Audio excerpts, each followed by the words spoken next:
जब तनाव का समय हो, जैसे विद्यार्थियों की परीक्षा का समय है, तो ऐसे समय में उपवास ना रखा जाए तो उत्तम है। हो सकता है कि उपवास रखने वाला तनाव और उपवास दोनों के कॉम्बिनेशन की वजह से बेहोश हो जाए। दूसरा ये है कि यदि कभी किसी को उपवास के दौरान ऐसा लगे कि दिल बहुत तेजी से धड़क रहा है, या उसको चक्कर आ रहे हैं, या उसको बहुत कमजोरी महसूस हो रही है, तो इसका अर्थ यह है कि अब हमें रुक जाना चाहिए। जब कोई बीमार हो तो उस समय उपवास ना रखें तो उत्तम है, क्योंकि बीमारी के समय हमें शरीर को ऊर्जा की आवश्यकता होती है, और उस समय यदि उपवास रखा जाएगा तो ऊर्जा और कम हो जाएगी। जब हम किसी भी रोग के लिए दवाइयां लेते हैं, तो हो सकता है कि दवाइयों में कोई ऐसा पदार्थ हो जो उपवास में वर्जित है।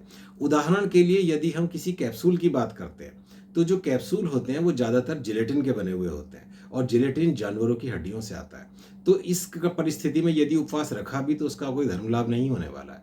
तो बेहतर है कि ऐसी परिस्थिति में उपवास ना रखा जाए।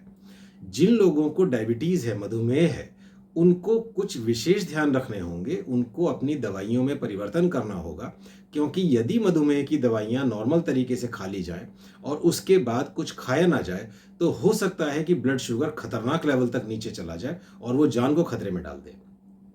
ऐसे में बेहतर है कि अपने डॉक्टर से मिलें। ज़्यादा संभावना इस बात की है कि आपको शुगर की दवाइयाँ बंद करनी पड़ेंगी।